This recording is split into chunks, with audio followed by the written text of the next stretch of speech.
What's up, Anand? What's going on, drama? Just me and you. D's maybe he's at the ports trying to. He might be at the handle ports tariffs. negotiating. He might be driving a boat. It's all possible. Well, the good news is for all of our listeners, it'll be a very peaceful episode and there will be no arguing. No, me and drama are friends. We get along very well.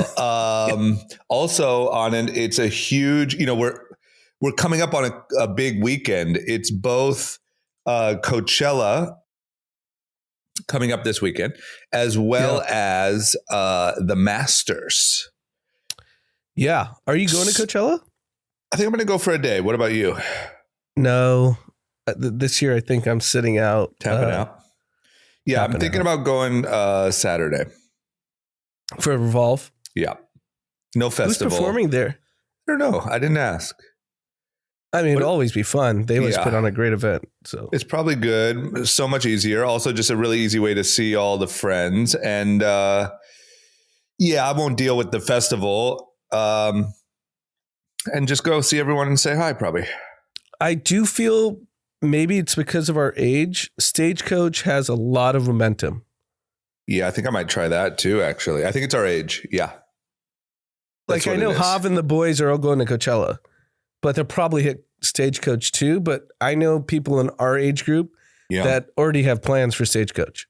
Yeah, and it's also like a pretty good lineup. I mean, there's some like more pop people there. I mean, it's like, I don't know. I'd be curious what Stagecoach crowd looks like. Like maybe there is a lot of young people there.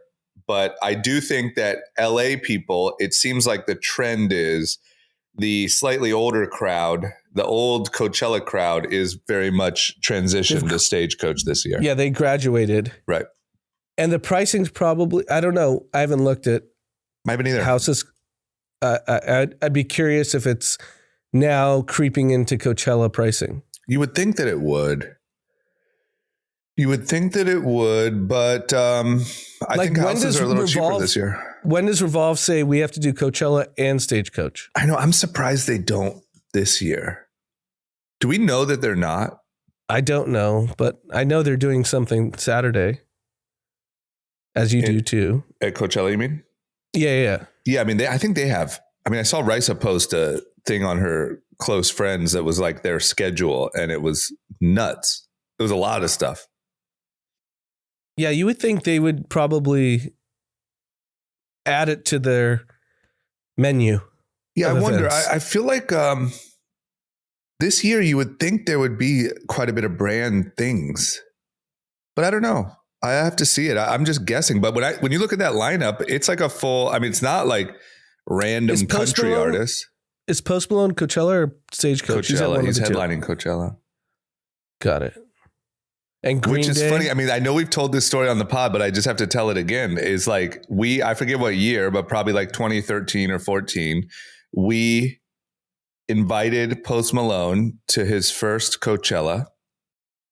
He came, he drove out there with his manager. They came straight to our house that we had rented. And I have a really incredible picture of Post Malone with jeans and tennis shoes on, but his shirt off, getting his first ever massage. Yep. Because one of the things that we used to do is like we'd have the pool, have drinks, we'd have a massage lady come, we'd whatever, like this nice little Coachella vibe, this thing that we would do. And so it's Post Malone with no shirt, jeans, and sneakers on, getting his first massage. And then they went to Coachella. And I remember at that time they slept on our couch, and he was making his rounds. Like they were trying to get into all the events and stuff just to meet people and, try to meet artists and stuff. And now he's headlining Coachella. So it's truly the full circle moment. That's a real LA thing, right? Yeah. Post Malone slept on the couch. I remember waking up at whatever time and he was sleeping on the couch. And, he wasn't, obviously he was Post Malone, but he's not, global superstar Post Malone. No, not even close. It was like, I don't even know what to compare it to. It's like, oh, look at this cool artist kid that's going to come sleep on our couch. It's kind of random. It's like a DJ just like randomly sleeping. Like, yeah, he's the homie. Right. Exactly. But I obviously don't know him like you and D do. Mm-hmm. But from what you guys say, he's still super nice to you guys when he sees you guys. It's as if nothing ever happened. The way that he acts. Yeah. It's like nothing happened. It's like he was a DJ and he still is a DJ. And it's just like, what's up, dude? You know, the same thing. Yeah. Yeah. He's one of the handful of people that he's just one of the nicest people on earth. Great kid.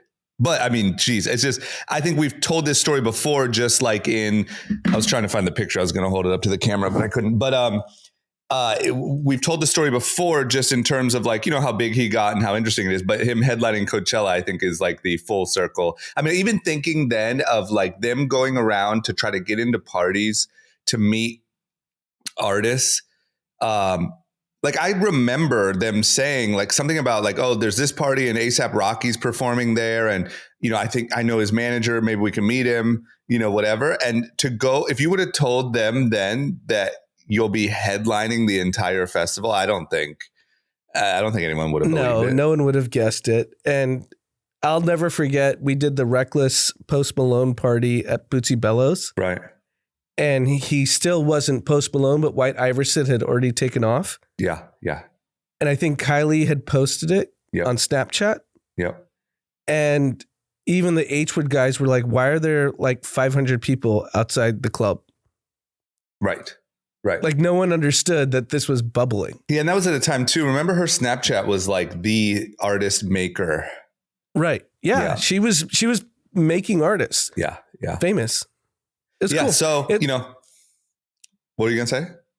No, I just said it's cool that we got to experience it from, you know, ground zero. Yeah, it's pretty cool. It's been a fun journey. Literally ground. Literally. Yes. Yes. And then, like I said, also, so we have all that stuff coming up, and then the Masters, you know, which I think I'm still learning like golf, you know, obsession culture. Because to me, I think it's all cool. I think the biggest thing about the Masters that's so cool to me is that all of the players can play in it. So the live guys will be there, Phil Mickelson, all those people will be competing. And, you know, it's a shame that used to just be the norm. And now it's, you know, a really rare occurrence. So that'll be really cool. But I know that to like true golf fanatics, this weekend is like it's the Super Bowl. It's the everything. It is the biggest competition in golf. So. Yeah, no, so I had really bad sleep last night for no reason whatsoever. I didn't do anything. Yeah, it's terrible. So I wish I had a story to tell that like, this is why I didn't sleep. Right. So it was 6 a.m. I have ESPN on in the background, just trying to like fall back asleep to get any sleep. And there's this story that, you know, they do those like feel good stories. Yep. On ESPN. Yep. And this guy, Rafael Campos, he pretty much was going broke. And because he couldn't, if you don't make a cut, you make no money in the PGA. Right. So you have to get to Saturday. You know, you paid for your travel. Like you're actually in the negative. Yeah, you don't have sponsors. Right. Right. So he said he was in the whole 100K trying to fund his dream of being a PGA golfer. Right. And his wife's pregnant, has a kid on a Monday. And it's pretty much his like Eminem moment. Yeah. There's this tournament in Bermuda. Yeah. On Wednesday, Thursday, whatever it starts. Yeah. And his wife gives birth on Monday. He leaves the hospital Wednesday, has an overnight flight to Boston, then to Bermuda from Puerto Rico. And it's his last shot. Right. He wins the fucking tournament. He wins $1.2 million and gets a nod to play in the Masters. Wow. And so he'll be in the Masters this week. Oh, so I was just listening. This is a current story. This is a story that like this is his first Masters. Yes. Oh, I thought it was like a story that like of something that happened in the past. No, he missed like 14 straight cuts until that tournament and then won it. Holy shit. And had he not won it, he would have lost his PGA card from what I kind of gleaned from trying to sleep. Right, right. So this was it. That's crazy. And now he's in the Masters. What a feel-good story when you have insomnia to, now you're tied in. Now you're going to be looking for him. I'm rooting for him. Yeah. I want Campos. I'm all in on Campos. Yeah, I feel like, once again, I don't know that much about this, but I feel like there's a lot of, that's a pretty like dramatic story with the childbirth and all that, but there's a lot of like, I think the way golf works, because there's so many golfers that get a shot. Like, on Thursday when a tournament starts, there's a lot of people before the cut. And so I think there's a lot of people that are like fighting for their tour card and like, or getting, accepted to a certain tournament, or like, it's really make or break for all these people that you don't really know those stories, because you just know the stories of the big guys. And I think it's common that like they're fighting for their life and you don't even know it. Yeah, it's similar to tennis too, I think. When you don't have guaranteed contracts, like if you're in the NBA, you have a guaranteed contract, right? Even if you're a scrub, you make $1 million, right? Like, so. Yeah, it's like as if like the dude off the bench on the Lakers, if he doesn't score 10 points tonight, he's losing his NBA card. Right. But you don't even know that's happening. Like that's happening, I think, a lot. Or people are winning like, smaller tour wins that are getting them access to these bigger tournaments. And like, you don't know any of that. That's why, they show a little bit of that on Full Swing on the Netflix show. Yeah. But I think it happens a lot and you don't know it. Yeah. If you don't have sponsors, I think in tennis and golf, you're screwed. Yeah. It's brutal. I think it's a pretty brutal sport to try to like climb the rankings. For sure. So either way, I'll be at the Revolve party with the Masters streaming on my phone probably. And well, hopefully Campos makes it to Saturday. That'd be incredible. Even if he makes the cut, I feel like that's a huge win. Yeah. Yeah. Okay, well, let's go Campos. But that's it. Oh, here's some other golf stuff. Do you see Trump is just out here smashing? Trump might get an invite to the Masters pretty soon. This guy is just winning club championships, apparently, left and right.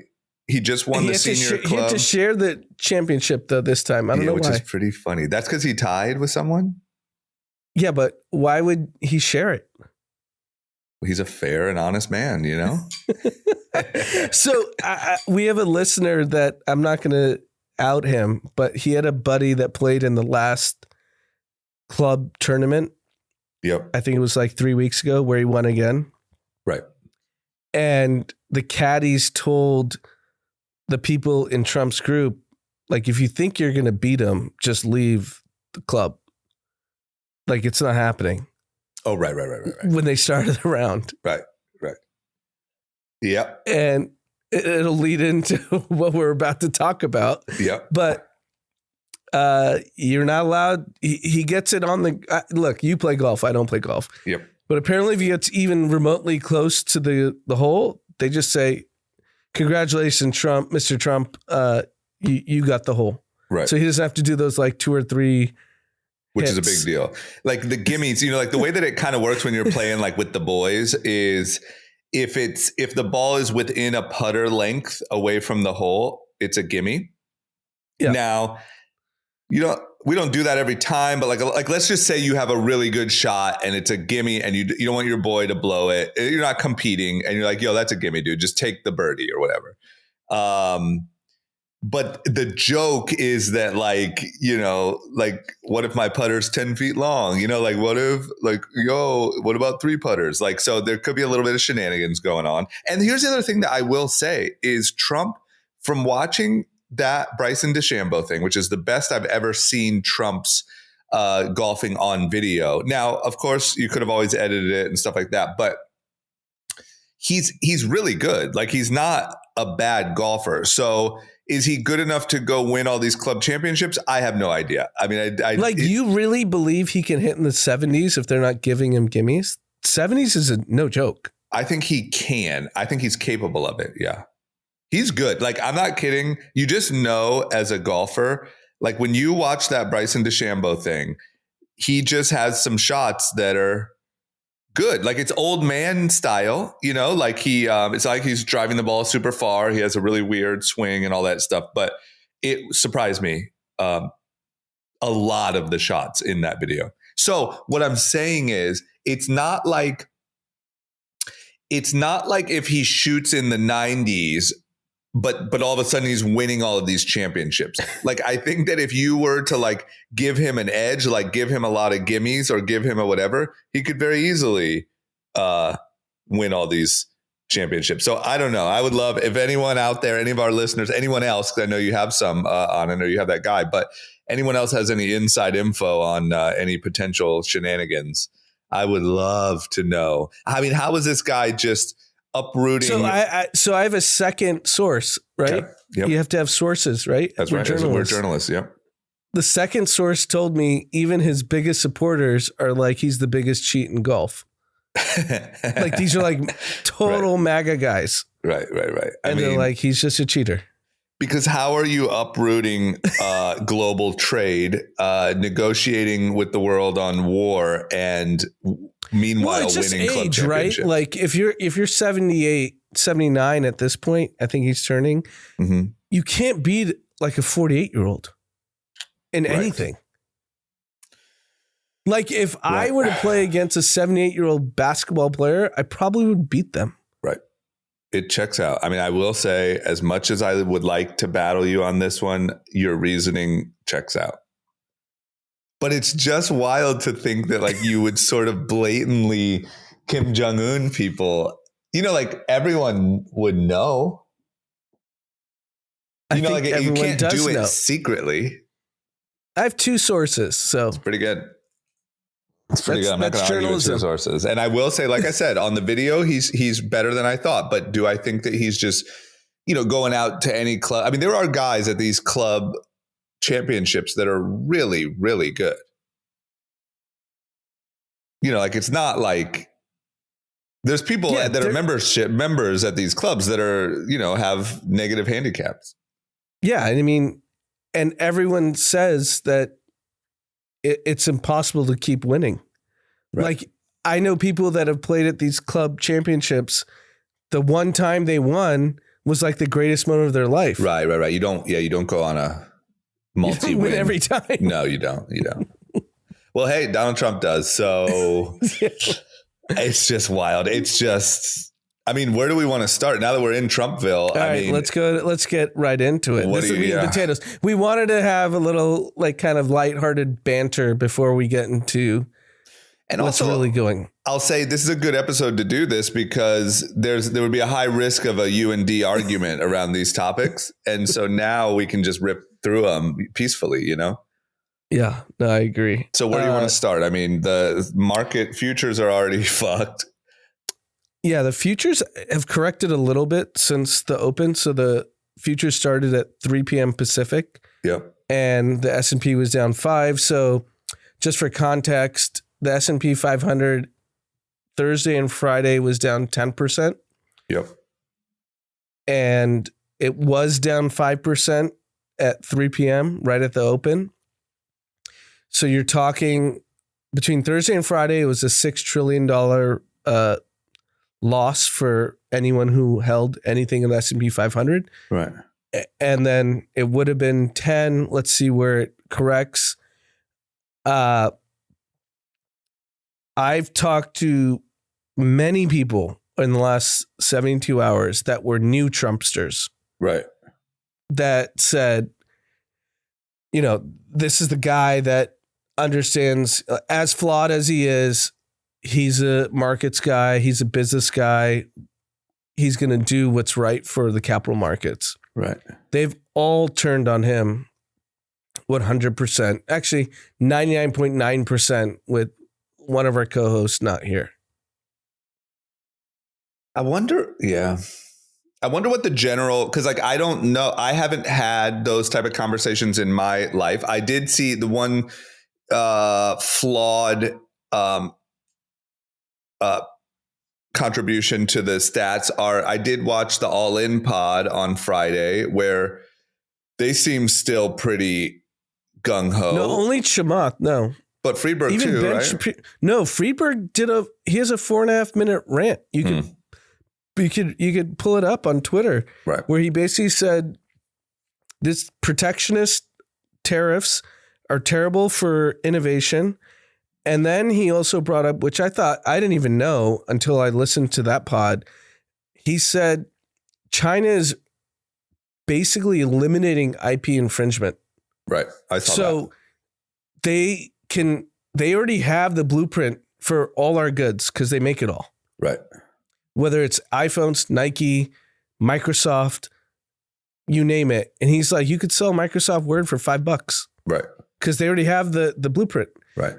Whatever materials Nike does, which makes it the performance brand, they already have the blueprint. And they're like, whatever, we'll sell Nike goods to Turkey and say it's Nike. Right. But here's my question, right? Here's my honest question as someone who's trying to just look for the truth here isn't it true that our tariffs are fucked? Like the deficits on all these countries are negative in our way to us. Yeah. So the counter is basically American companies sell to all these other countries and are making it up for the American economy. So Microsoft sells services, cloud computing globally. Apple sells iPhones globally. Right. But what justifies the huge difference in tariffs? I would say if it's not broke, don't fix it. Right. So that's the only thing where here's my question. Isn't there? So I hear you, but if it's unfair and uneven, that's not ideal. Is it unfair if American companies, there's no $3 trillion companies in anywhere in the world. Right. But if you're winning despite it being unfair, it doesn't mean that it's not unfair. Right. Like if the number's off, the number's off. Isn't that the cost of doing business? What is? Meaning, okay, fine. You pay a little more in tariffs with a certain company, but guess what? Nike's selling God knows how many billions in America. Right. But what I'm saying is, have you seen the Dave Chappelle skit? I don't know when he actually put that out, but he was like, I didn't. It came up on my social media, and it was like, he's like, we don't want these jobs. We don't want $9,000 iPhones. Keep them in China. Keep them everywhere. We don't want to pay 3x for our Nikes. We don't need this. And I feel like comedians can simplify things in a way that anyone can understand. Right. And I think Chappelle did it. But look, I just want to ask you questions. Okay. I'm not trying to argue with you. Let me ask you questions. Yeah, I'm glad D's not on. If our tariff rate is 5% and somebody else's is 30, isn't that just unfair? Like, what is the justification for that? So I guess what is the end goal other than ego? Because America has been the superpower for the last, 60 years. Right. But just fairness. That would be the goal. No, here's where it really unravels. So America basically, if this happens, let's see, right? We have a few days. April 9th is the day where the tariffs go. Mm-hmm. If you go after all your allies, Taiwan, South Korea, Japan, Indonesia, they can just cozy up to China and say like, all right, cool. We're done. We're done with America. Europe can do this. Europe could do this too. If Europe flips and goes to China, global trade has changed and America is an isolated place. Right. So listen, I hear you on all this, but I'm trying to get somewhere and I can't get past the first part, which is there any, and it's okay if the answer is no, but is there any reasonable justification for the numbers being so imbalanced? I think because we come out net positive in economic growth. But wouldn't we come out more net positive if the numbers were equal? Yeah, that's a 50-year plan. So I'm not going to be alive in 50 years. Right. But okay. So let me ask you this. Can we agree that the numbers are unfair and there's no, the numbers are imbalanced, but the brute force he did it is what's shocking. I know, but you keep fucking on and listen. I don't want to I don't want to argue with you right now. I just answer my question. I know that the way and the style and I get all that. I'm not asking that. I'm just saying, is there something I'm missing? I'm being dumb here. Is there something I am missing that those numbers actually aren't imbalanced or unfair? They're imbalanced for sure, but we benefit net positive no matter what. Despite the unfairness. Yes. Okay. So then my question, and I'm literally just asking you, I'm not trying to. US dollar. Look at the US economy. Look at foreign direct investment. It's all here. Right. But doesn't it kind of give me a benchmark. Give me a benchmark why Cambodia needs to have balanced trade with us. But let me ask you a question. And keep in mind here, I really want you to know this. I'm not trying to get you. I'm not trying to lead you anywhere. I'm genuinely asking you questions as a friend and someone that I know knows a lot about this stuff. Isn't that similar to like us going to dinner, let's say a couple of years ago, me and you with a couple of friends, and me saying, Anand, you just made a boatload of money from your investments. Dinner's on you. And then the next time anymore. Right. That's why I said a couple of years ago. And then, I'm kidding. And then the next time, hey, Anand, drinks are on you. Hey, because it doesn't matter because you're coming out net positive from me anyway this year. Like, isn't it? I'm just asking, isn't sort of fair? So I think what you're and taking advantage is taking advantage. But if you play the long game, you still win. Okay. So great. So I agree with you on that. So my next question is,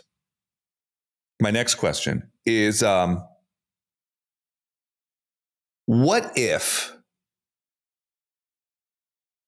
this is such a blunt, bold, absurd, crazy move that he is able to balance that imbalance in a pace that maybe was a 50-year job that could get done in a year? What if, or is that not possible? Like, what if we're just in maximum discomfort right now because the whole world is caught up in a negotiation posturing? But what if the markets are ripping in 6 months or a year or whatever, and we did 50 years of work? Or is that not possible? And that is a genuine question. So I'm 41, so I've lived through in adulthood, the great financial crisis, and obviously COVID 2020, which were two like black swan events. What happens in these scenarios is there'll be pain in the markets, and the markets will end up ripping. Mm-hmm. Whether it's this week, next week, 2 months, 3 months, don't know. Right. I can't predict that. What I do believe is Main Street gets left further behind. You can't build the manufacturing capacity in America to get these jobs back. So all he's doing but none. You don't think any? Some, but it's going to take decades. Right. But don't you think if we're talking about this being a 50-year plan and he can renegotiate this thing in 6 months, you just sped it up. So a kid, I mean, I'm trying to understand the reality here. If a kid is 14 years old, he will have a job when he's 18, 19, 20, when he otherwise wouldn't have because it would have taken 50 years to negotiate all these things. So I think what happens is the 10 years already down, I think under 4% as of right now, 9 p.m. or whatever, 8 p.m. Yeah. And they're going to bully the Fed, cut rates, and markets will come back and they stop crashing because the economy is actually strong. Right. Which is the crazy thing. Yeah. We when COVID happened, we all ran businesses then. It was like, we had no idea what was going to happen. Right. Great financial crisis. Similar. We couldn't get paid by our vendors. Right. And this is like nothing's going on with the economy. Right. And we're in this, like, they said hedge funds had the largest margin calls since 2020 of March on Friday. You know what's crazy to me is that so many, the saying, buy the rumor, sell the news, right? This was an event where nobody, essentially it would have been backwards. It should have been sell the rumor, right, on tariffs. Right. And nobody did it. Like nobody fucking did it. Everyone thought it was a complete bluff. I think Warren Buffett did. Yeah. We saw that. Well, a couple of people did. It looks like JP Morgan did. A couple of people did, or Jamie Dimon, I mean. But you know what I'm saying? Like this, it's kind of rare that since I've been paying attention to the stock market, it's been kind of rare that people have not believed such a statement of fact. This is what I'm going to do on this date. Yeah. So like the investors that I know that are in a stratosphere that I'm not in. Yeah. They all can't believe it. Right. Yeah. That's what I'm saying. It seems like nobody can. Look at the market. The market shows that the market didn't believe it. The fact that even futures, I mean, hopefully, things recover, but the fact that after the way last week played out and that futures are down for Monday is like really nobody believed it. No one believed it. And I think that the scary part is that the uncertainty is going to persist. So in my opinion, I think M&A is pretty much shut. Fundraising, if you're a private company, unless you're in some unique business or AI, right, shut. IPO market, shut. Because even if he gets through this next couple weeks where he brokers some deals, no one wants to deal with uncertainty. That's the last thing any capital allocator wants to deal with. Right. Look, I will say, this is why I was asking you those questions, because I was actually asking you questions to test my theory. And my stance, not my theory, my stance as of today is I think everyone is mega panicking. And I think it's reasonable. I'm not saying like, hey, I'm Mr. Cool, Calm, Collected. Also, I don't have hundreds of millions of dollars in the market or trying to do an IPO anytime soon. But I think this is a very wild, bold negotiating strategy, bullying. Like, I think this is as Trumpy as Trump gets. But I do think that the intention is correct. Now, I don't know how all this shit works, plays out. So does it actually work? And do we end up cutting 20 years of work into 6 months because he's able to renegotiate and rebalance a little bit all of these things? And look, I don't think he's a maniac. I don't think that like he wouldn't settle for like closer to fair on a lot of these things.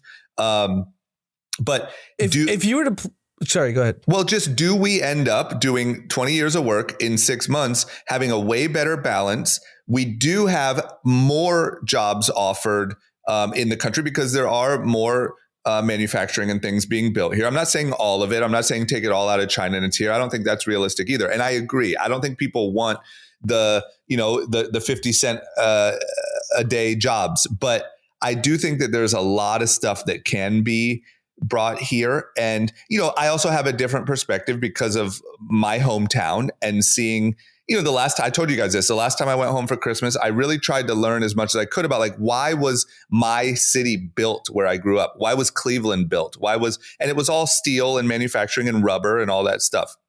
And then when all of those things leave, you see how a city and a town is just kind of left a little gutted. Like if there's not an industry for a town to be built around, the town just slowly kind of disintegrates a little bit. And then you lose your hope, and then you have opioids, and then you have all this stuff. And I've seen it. And so I do have a part of me personally that thinks that even, I saw how happy people in my town, like thrilled, I can't even explain it, happier than when LeBron came back to the Cavs, how happy they were when Amazon built a fulfillment center in my city. It was a huge deal. Bezos showed up, right? Didn't he have a beer? Showed up and had a beer at the local bar, and people were tripping out. And literally, there was a lottery to become an Amazon driver because so many people wanted that job. It was such a coveted, like, wow, there's this new thing. I could be a driver. And there was a lottery to be able to get accepted to have that job. And seeing that personally, seeing family members enter that lottery made me realize that a little bit maybe goes a long way. It's not about all the manufacturing from China. So anyway, look, I'm not trying to go on some sort of rant here about virtue signaling here. I'm saying that what if what if in 6 months we settle on a lot of these tariffs that are a lot more fair? We see that there's a roadmap over the next 10 years to a lot of jobs coming back to this country, or a lot more, being created. There are manufacturing plants and things being built, and the market is ripping and the whatever. I just think if that scenario happens, we're all going to be like, shit, we panicked for nothing. Yeah, that's fair. No, there's definitely, it's not for the opposition of Trump to take a victory lap yet. Right. Because we don't know what he's going to do. Right. Like he may cut it. It's really China is what he's signaling. Yeah. China's the worrisome one to me, because I think they want smoke. You know what I'm saying? I think a lot of the other people you can bully. I think China's going to do their best. I mean, their market's down 10%. I saw in our group chat, but, today. But I don't think they necessarily have the leverage that it seems that they do. I think they have a lot of leverage. But my point is that seems like the scary one. That's the problem, right? They have the time. Right. Because I can guarantee you every Republican House representative and senator that's up for every House is up every 2 years. Every senator is up every 6 years. They are shitting bricks. Right. Because they're going to go back to their town. Yeah, that's going to be a problem for them. But man, if they get some traction before that, and even to your point, like, let's also just be realistic. Maybe they don't even really get traction, but he did it quick enough and early enough in his term that they do lower interest rates. The market does rip, even if it's not totally justified by the time the midterms come around. To me, this feels, look, we've both been in plenty of deals and we've both done plenty of negotiating. And if we freaked out and lost our shit every time somebody seemed really firm on their stance or sent an offer that was way below what we thought, we would be out of the game because we'd be depleted and we would have lost our mind by now. I mean, this is such a normal thing. Now, no one's ever done it that I know of on a global scale to just fuck up and just be able to sit and watch the economy get crushed. But if I'm just looking at it from like a pattern recognition standpoint, we're so early in the process. I don't even know what's the pattern recognition part that I see is, look, we're all experiencing pain in the stock market, whoever's in it, and it will come back. And it's a matter of time. Right. The problem is I don't know about Main Street, and everyone says he's the Main Street president. Can I ask you how, actually break it down for me, how Main Street is getting screwed by this? Because manufacturing capacity can't scale at the pace that you would need to make up for all these trade deficits. So meaning you can't make iPhones in America. It takes a decade. Right. You can't just make NVIDIA chips here. But what do you think Apple's building when Apple says they're investing $500 million or whatever into? Yeah, it takes years. Right. So, I mean, it's not like you can do it overnight is my point. Here's what I would love to ask Main Street is, are you willing, because look, at some point, if you have to fix this trajectory, there's going to be either a painful moment like right now, or you're going to have to slowly navigate it over the course of 20 years. The thing that really struck me in January was when Steve Cohen, who legendary hedge fund guy, worth $20 billion, right? Larry Fink, head of BlackRock, they both said tariffs and immigration control is going to crush the economy because we need both not to happen. We need the cheap labor and we need tariffs not to exist. And they were both kind of right. Right. I mean, these are Republicans. I just wonder, the thing that I don't get here is I feel like everyone like agrees that. Look, I think the theory is right in the sense that we should all be fair, even. But if it's been working for decades, what are we doing? But I mean, I think if you take it all the way down to the fact that our country is fucking broke as shit, I don't know that it's actually working. It's working for private companies. Well, it works because everyone will still buy U.S. treasuries. So that's how you fund the debt. Yes, I agree. At some point, though, maybe China surpasses us, but that's the only other competitor. I know, but aren't we kind of saying like, look, if we look at our debt, if we look at the outlook and the trajectory that we're going, eventually there will be trouble unless the Chamath theory is right, which is, whatever, fuck it, we're just the leader, so it doesn't matter. But take that theory off the books because he actually switched. I saw that. But so if we take that off, because that's just that's a hope. If we play this out in the reality that we know, we are headed for trouble. Like even when you say we're winning, regardless, the country isn't winning. The companies are winning. And the people who invest in those companies are winning. But the trajectory is not a trajectory to get a solution long-term to these problems. And I think that the problem is the way that our country is set up, being a democracy, every 4 years, essentially, you run the risk of this changing. So in my mind, once again, I'm not saying this as like a go Trump guy. I'm saying this as trying to get to the truth is if Trump is looking at this like, hey, in 3 years, there's a chance that there's a Democratic president that comes in that unwinds all of this stuff. And so what I got to do is try to make the quickest progress possible because I actually believe in this strategy so that by the time 3 years comes around, you'd be stupid to roll it back because it's already starting to work.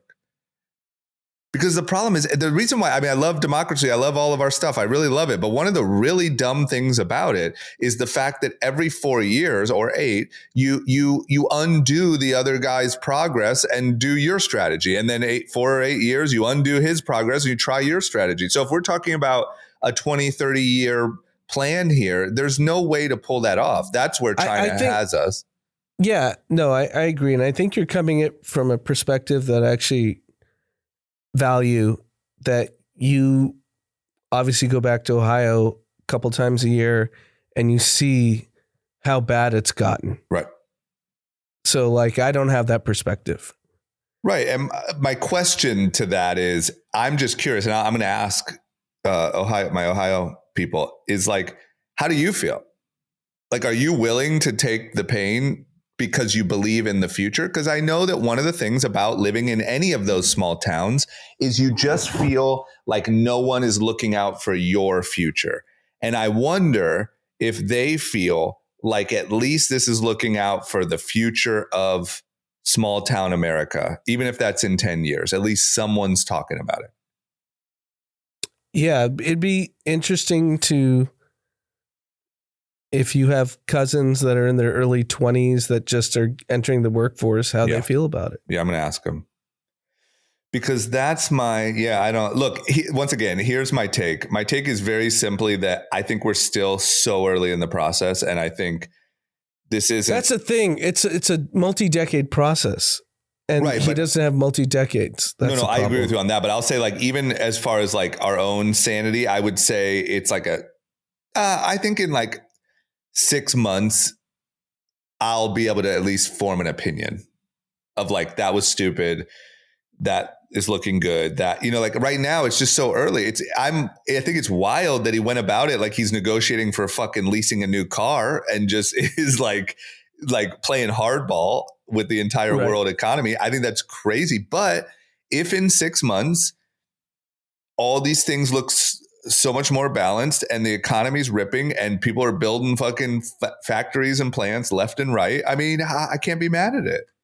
Yeah, I think there's two good things if you want to play the optimistic role is jobs are fine for now. Right.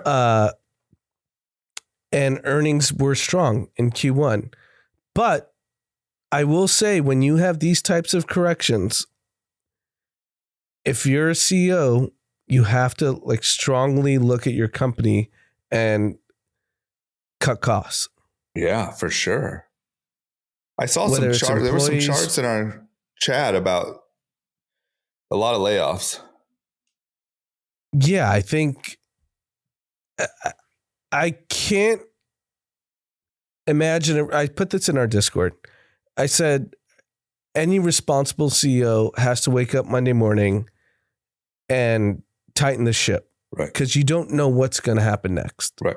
And you don't want to be caught without shorts. Right. You'd probably like to have a couple shorts right now, if you know what I mean. Yeah, well, either way, fucking wild. Look, I would say my personal message to our audience is, number one, you shouldn't, I know this is easier said than done. Trust me, I know that. But you shouldn't have the type of investments that can't weather a storm. I would never recommend that. So this is a storm. It's not even a horrendous one yet. I mean, well, it's not like full-blown recession. I mean, it's COVID March 2020 and 1987. There's only two benchmarks. So it's a pretty big storm. Right. But I think, okay, I agree. Whatever. I don't even want to debate that. It's bad. But the point is, my point is, it's totally weatherable. As of right now, it's not the Great Depression. Like it looks like Anand said at the beginning, like who knows, lower interest rates, whatever will happen, the market will come back. You shouldn't have investments that can't weather a storm. But I would say, and correct me if you feel differently, but like, it's too early to tell. Like it's wild. It is absurd. It is fucking crazy, but still too early to tell. And there is a very reasonable chance that in a very short amount of time, things are back to all-time highs. And, maybe that's certainly possible. Right. I'm not debating that at all. Right. Ackman, I don't know if you've followed him on Twitter the last 10 hours. No, I haven't. He seems to be like a guy in the know. Right. And he's saying, I'd imagine a lot of people have called Trump to walk these things back, and he's probably one of them. Right, right. And he was honestly, famously, I know a lot of people have personal vendettas against him. In February of 2020, he said the economy's going to shit. March of 2020, he said long America. He was right on both. Right. And he tweeted it. You I also go want on his Twitter and find it. Right. I want to add to that too. The same way that you said you sort of took a shot at all the people that flip-flopped to Trump. Probably you said that probably a few months ago. Yeah. You know that like all these people just flip-flop. You saw them being like never Trump, and then all of a sudden they're just Trump fanboys. I would like to say, I think anyone that was diehard Trump that has flip-flopped today is an idiot as well, because the guy has been saying tariffs, beautiful word, beautiful. And I'm not saying like no shit. I think this is a surprise to everyone, but you got to stand on your guy. If you were repping your guy when he was saying tariffs and saying all this stuff, you got to ride with him. No, I agree. It's like stop flip-flopping, you little bitches. I agree. It's like Kobe in Colorado. Right. I stood for Kobe. Right. You got to fucking stand on business. What was Jay-Z's line? What did he say? He had a line on Kobe when the Colorado stuff, groupie hoes stop false accusing it. That's what Jay-Z said about stood on business. Kobe. Whatever he believed, whatever you believe, you got to stand on it. And I'm not even saying this is not a judgment of either Trump or Kobe. It's the point of like, stand on your guy. Like Trump has been saying, on Kobe. Yeah. Trump has been saying tariffs since he was running. And if you're flip-flopping because your guy who did what he said he was going to do made your stock portfolio look a little red for a week, you're not really about it. I agree. I think that kind of represents how most people go about life. Yeah, it's pretty wild. You really see it with politics, especially current and politics. Money, to be honest. Yeah. And I guess sports. People flip-flop a lot on sports. Anyway, not as much. I mean, yeah, they're more. I would say more like athletes or like a new guy to the Lakers or this or that. More like that is what I see. Okay, what else? I mean, we got that was good. Is there anything else Trumpy before? Well, I think Elon was a good one. What's going on there? Did he just have a different philosophy, or he said a different opinion? He said zero tariffs with Europe and then Navarro, who's a politician, shitted on him and said, oh, he's just a business guy. And I will say, from what you read, if you read between the tea leaves of what's going on within the administration, there's clearly two sides. Right. And who wins? Obviously, Trump wins. Right. But there are people starting to break. And by break, do you mean that like maybe a little bit more moderate on these issues where Trump seems more? Yeah, just like do 10% tariffs. Don't do 45%, 54% tariffs. Right. My favorite meme of the weekend was "fuck these penguins." Yeah, it's amazing. That was good. That was just undeniably incredible. The thing that I just don't get, and I know we already talked about it, so we don't have to talk about it again, but it's like, how did we get here? Like, how did we slowly let these other countries ratchet up their tariffs and we didn't? Like, is it sort of because we were trying to have this globalist economy that we So thought? Why didn't he do it between 2016 and 2020 if he thought it was so important? Well, look, I think a big part of that could have been because he knew this would be the outcome and you got to get reelected. There's a chance he could have done that in 2020 if he would have got reelected. I think that's a pretty strong case. I don't know, but like, you know, you got to think like from the moment you get in, you're thinking about your reelection. Right. But I just like, why? Like, why? I don't understand. Like, once again, I want to use the analogy of you or any, like, how many times have you been around? I've heard this a million times. I've been around friends that are much richer than I am. And I've made, or someone has made a comment about them being stingy. And they say, yeah, that's how I got rich. That's why I have money, because I don't spend it on dumb shit. And so like, it feels like we are a rich person that we're like you remember that documentary on 30 for 30 Broke? About all the athletes that just spent all their money and went broke. That's what we feel like as a country. Like, just because we have the biggest economy and we have all this stuff doesn't mean you can just slowly bleed it out and make all of these bad decisions over and over and over again. And just because you're the biggest economy, you still keep spending. Like, I can't understand any valid justification for how it got this imbalanced. Yeah, no, I understand what you're saying, but I think the net positive is still there, which is why the U.S. economy is still the biggest. Which is true. It's just like, but then why did we even get here? Like, why? Like, what was I have to believe that there was some strategy. Think about it like this, right? Like, during the Bush administration, we got in all these wars. Single goal was to build a military industrial complex bigger than ever. Right. And the wars were unjustified. We all know this at this point when you rewind. Right. I mean, I just think that's the way the world has worked. And I know you listen to Rogan, Mike Baker, the CIA dude. Yeah. He's just like, and I know Rogan has like a conflicting view with him, but he's like, yeah, this is why we are America. Right.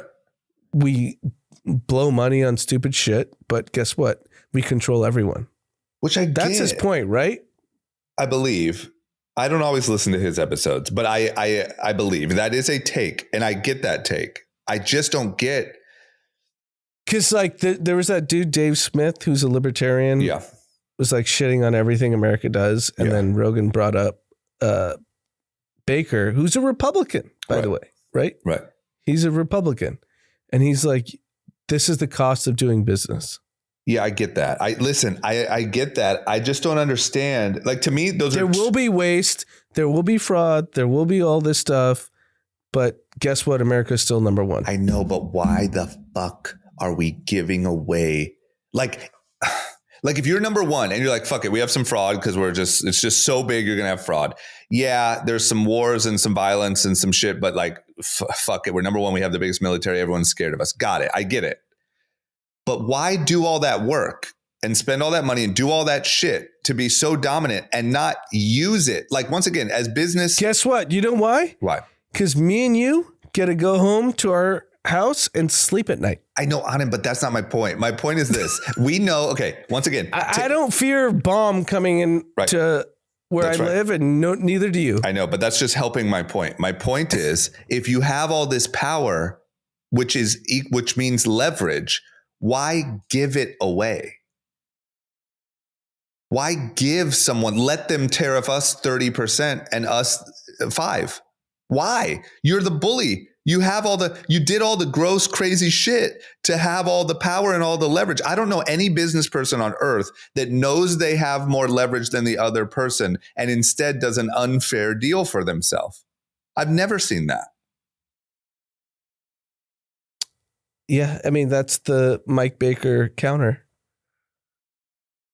I just wonder if whatever. I'm doing too much wondering. Anyway, look, here we are. We'll see what happens. We're in the middle of the fucking shitstorm and we'll see what happens. I mean, look, futures have corrected a little bit. So that's good. Where are they at now? We were at down 5. We're at 3. Okay. We can deal with that. I just hope just for that same America, let's go America momentum that I had as well as D a couple months ago is I just hope that over the next couple months, there's just news rolling in of better deals happening. People coming down on did you see that news where Vietnam, said, we're open to zero tariffs. It's not real, but it's hey, we're open to, it's just, I just hope for the sake of all of us that there's just this roll in that the same way our own stock market was blown away that Trump actually did this. You have to believe that all of these other countries were also just as blown away, thought he would never do it. And so now we're going to find out where everyone really stands. Can I do a tinfoil? Yeah, please. I've been thinking about this all day. Yeah, if you want to do a whole separate podcast, we can just do tinfoil chat. I've been thinking about this all day. Yep. So Trump was like the rich guy in New York that never was respected. Yeah. Even though he's super rich, he went bankrupt a bunch of times, and people always thought he was a clown. Right. He was a reality star. Hey. Oh, you are too. I'm kidding. That's good. That's good. Yeah. Now I get your stance. Yeah, thank you. You guys just say we came from the same background. That he's now the literally most powerful person on the planet. Yep. There's no one more powerful than him. Yep. And 2 times over. Yep. And he's like, I know I could fuck with all my New York hedge fund billionaires, even though they all kissed the ring. Right. And he's like, I'm going to prove to them that I was always more powerful than you. And you guys are all losing money. Yep. I like it. That's my tinfoil. I like it. But let me tell you my rebuttal is I think he is actually if we want to go the ego route, which obviously, I mean, the guy, everything's Trump Tower, Trump, right? So I don't think that's up for debate. But I don't think he was never. So hold on, right before you go, he was never respected in that New York hedge fund billionaire world. Yep. Here's my only take. He's the man. My only reason why I don't think that is totally could work is because I don't think he'd be willing to hurt his own legacy just to get back at them. So there would have to be an actual motive where he thinks Trump is going to win in a big way. And I don't think just animosity is enough for him to tank his legacy. I think even if it's from a ego-driven kind of shitty place, I'm not saying it's necessarily amazing, but I think he thinks he can be looked at as the savior of America in 100 years. I think he has a goal to go down in the history books as a president that they talk about as the greatest president, one of the greatest presidents. I think that's what he's shooting for, whether he's capable of that or whether So you give no credence to my tinfoil hat. No, here's the credence I give. I think that he probably sits. You don't think he likes that all the guys that shitted on him lost $10 billion last week? Yeah, I think it's a nice bonus for him. I think he probably sits at night right before bed and says haha, and look at me now, bitch. That's what I think. But I think his motive is bigger. I don't think he'd be willing to tank his legacy to get back at them. Yeah, it's just my tinfoil. But I like it. I had to do one.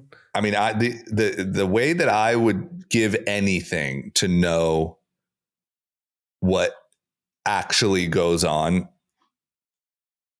is, like, what the fuck? I mean, because look, dude, even if you are just purely all good, all altruistic here, the balls that it takes to tank the world economy and have the world, every country, dude, it's so crazy. And to have everybody, I think he likes that, hate you or doubt you.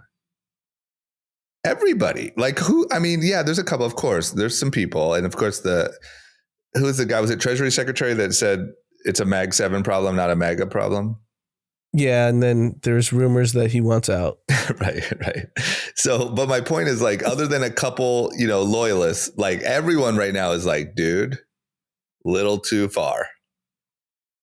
And like, he's fucking golfing. He's taking 10-foot gimmies. The guy's worried about fucking winning a golf championship. Do you think his gimmies are right at the bluff or whatever you call it, right before the green, or you think he has to actually get on the green? I would hope on the green. I mean, if this guy's like 40 yards out and they're like, you know what, Mr. Prez looks good. That's wild. That's Kim Jong-un. That's crazy. Okay. Anything else that's a priority? No. White Lotus finale tonight. Oh, it's the finale? Yeah. Oh shit. Okay. There's a Poly Market on who the killer is. There is. Who's the favorite? Don't tell me any spoilers. There's zero spoilers because same thing, but it's just a Poly Market. The highest percentage likelihood is the security guard. Oh, the Guy kind Talk. of meek. Yeah. Guy Talk. Yep. Yeah. Which is wild to me. I don't know that. Well, maybe it's because he's not the most obvious. Like, I think the most obvious one is like the husband or the girl, Chelsea, who said she's going to get killed every episode. Right. But that's, Chelsea. I guess, too obvious. There's a chance. My prediction was the dad kills the whole family and kills himself. Right. But don't you think they've already like sort of alluded to that? So that's already too, They do a really good job at writing that final episode so that you're like, oh shit. Like, I didn't think about that. Yeah, I think, it'll be good. We'll see tonight. Okay. So White Lotus. And then, like I said, Coachella and Masters this weekend. I have a shout out to Samir. Yes, Samir. I have two shout outs. Samir launched a brand called Smash Kitchen, which is a healthy condiments brand with Glenn Powell, my guy. Oh, Glenn Powell. You see Glenn Powell and Sydney Sweeney dating rumors? Yeah. Your guy. The event was Friday. I ran out of steam, so I couldn't make it. Oh, me too. I feel so bad. Shout out to Samir. I'm sorry, bro. But Leo was there. Wow. Josh Duhamel was there. Samir's just a fucking, that guy's a machine. When it comes to like launching businesses and like celebrity partnerships, and Samir's just on point. And it's launched nationwide in all Walmart, I believe. I don't know if other stores as well. But, as a person with two kids, they like the sugary ketchup. I know. Why not a healthier one? I know. Thank you, Samir, because I have the same problem. Even like now that I'm trying my best to like slowly eat healthier and stuff like that, it's like things like ketchup are just like, dude, I'm not gonna, like, what's my options for healthy ketchup? I didn't know ketchup had that much sugar until the last like 3 years. It's so much. It kills your diet. Cause I'm pretty big on ketchup, like on things, and like even now, if I want to be like crazy healthy, I'll get like, but I'm lazy. I'll get like cheeseburgers and take the buns and stuff off, but like, you're still just dousing it in ketchup. And so now you're like, you might as well eat the bun. Exactly. I'm over here trying to be the healthiest dude on earth with fucking a bunless. Like when I went to New York, I was starving and I was trying to be really healthy. So I ordered cheeseburgers to the room and I just ate the meat and cheese and, but just doused in ketchup. And it's just like, fuck, man, this is so impossible. So Samir cracked it. Yeah, no, it's good. And then my other shout out before we get to the others is the Los Angeles Lakers showed up at UCLA Children's Hospital. Luka Doncic, Wow. JJ Redick, That's and dope. it was a surprise visit. They didn't even announce it because I hit them up because I'm on the board of the Children's Hospital at UCLA. Right. And I was like, yo, why didn't you tell me? I'm a Lakers diehard fan. They're like, they literally didn't say anything. That's they just crazy. came. That's cool. Luka. So shout out to the Lakers. Luka. That's cool. But they told me next time I'll find out. And so Mav can get a pick with Luka or LeBron. Yeah, that's awesome. LeBron went too? LeBron didn't. Luka did. But JJ Redick went. Yeah. Come on, bro. LeBron went. No, LeBron went. Has been before. Come on, Bron. Don't shade. Come on. No shade on Kid LeBron. From Akron. I'm kidding. Okay. Yeah, that's awesome. That's huge. What do we got? Okay, we have comments on our YouTube. Just a reminder to everyone, go watch us on YouTube and talk your shit in the comments. We'll pick our favorites and we'll read them. I got to say, you guys haven't been, you don't always have to talk shit. This is actually a good question, but it's just cool because that's the place where you can comment. So group chat news on YouTube, go check us out. We have a question. I'm not even going to try to attempt that name. Creed? Can we get a drama book rec list or weekly book recs? We can do something. I feel like the book recs, I don't want to risk getting too niche and boring here, but maybe we could do like a post on our Instagram or a Discord. We could do like a yearly book list or something like that or whatever. Or like, to be honest, I see most of my DMs. So if anyone has like a legit book question, you can just hit me up. But yeah, we'll do something for sure. There's like 3 of you out there who listen to this podcast who love book recs, but the rest of you are bored. Okay. And then shout outs from Lisa. Shout out to Menace from the Woody Show who walked 40 consecutive miles on Monday. Wow. Wow. It's a lot of miles. Menace. Do you walk a lot on it? I get 10,000 steps a day. Yeah, and all my little health things, like the things I follow and the podcast and separate from working out, I get 10,000 steps. Right. They're always talking about walking is like super good for you. Well, shout out to Menace. He's healthy as shit, or she. From Carrie, shout out to my beautiful girlfriend, Sarah. I just accepted a job with SpaceX. Wow. And so we're both moving to LA. She's done a spectacular job in finding apartments and setting up tours. We're both super excited for this new life journey. I grew up in Ohio. Whoop, whoop. So moving to California, IO, is a dream come true. Drama knows Ohio isn't a great place to live for many reasons. The fat... What? Can you say that? She said the fats are really taking over. Can't wait to live in a healthy lifestyle, be a part of an amazing mission at SpaceX, and live in the greatest city on Earth. How do you feel about that? Well, listen, Carrie's she's a smart girl. She's going to SpaceX. I trust her opinion. It's just funny, the fats.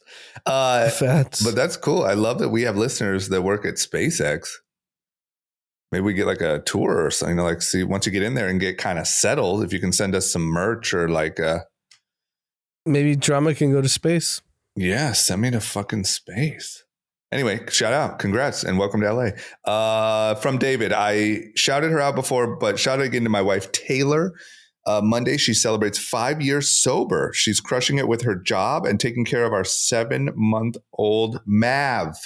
Oh, nice. She's a superstar and amazes me every day. And she still tries to listen to the pod with me any chance she gets. Shout out to Taylor and young Mav. That's great. That's good. From Lindsay, shout out to the pod for keeping me sane and in the know during postpartum. Seriously, couldn't have done it without you guys.